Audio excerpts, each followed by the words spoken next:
At dahil mura-mura ang chicken ngayon, kaya itong chicken ang gagamitin nating protein. Naku, tamang-tama, ganitong panghanda naman ang gawin nyo para bago, kakaiba at sobrang sarap. Meron ako ditong chicken breast, hiniwa ko lang into bite size.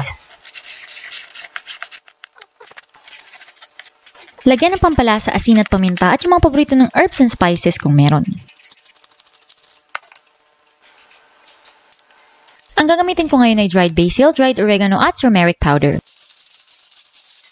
Haluin mabuti, then set aside habang pinaprepare natin yung iba pang mga ingredients. Maglalagay din ako ng mga hotdog. Baka may magalit hotdog po. 3 lang para tipid-tipid din. Gamitin natin yung iba pa sa mga ibang panghanda. Chicken hotdog pala yung ginamit ko. At yung with cheese na, diba? Added flavor. Hiniwa ko lang din ng maliliit. Next naman yung mga patatas. Kung gaano kalalaki yung hiwa ko sa mga hotdog, ganoon lang din yung hiwa ko sa patatas. Pero dalawang klase yung paghiwa ko. Isang malalaki kasi papakuluin ko at yung isa, yung kasing lalaki nga ng hotdog mo. Charot. Nagpakulo lang ako ng tubig tapos hinihulog ko na yung patatas. Lutuin natin hanggang sa lumambot mga 15 to 20 minutes. Or yung kapag tinusok mo ng tinidor, malambot na siya talaga. Once na malambot na, patitiin lang natin mabuti. Alisin natin mabuti yung tubig.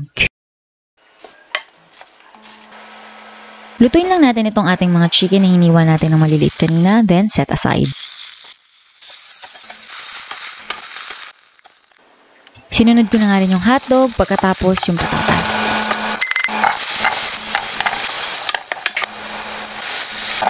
Maglalagay na rin ako ng butter or kung mas budget-friendly ay, pwede kayong gumamit ng margarine, shiitake mushroom or kung anumang mushroom mga meron kayo dyan, at yung ating sibuyas. At bawang, igisa lang natin, lagyan ng pampalasa, asin at paminta.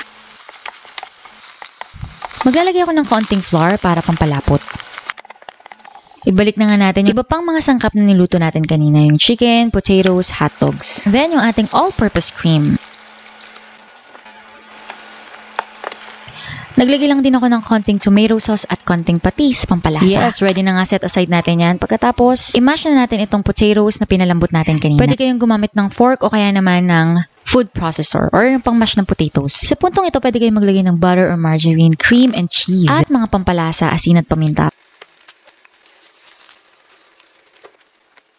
Pagkatapos sa isang container, yung pwede nyong i-oven, i-assemble lang natin yung ating chicken kanina with potatoes and other ingredients. Pagkatapos iibabaw lang natin itong ating mashed potato. Spread lang natin maigi. Pagkatapos lagyan din natin ng cheese sa ibabaw para mas masarap. Set your oven to 176 degrees Celsius. Bake it for 25 minutes or more or until it has a golden crust.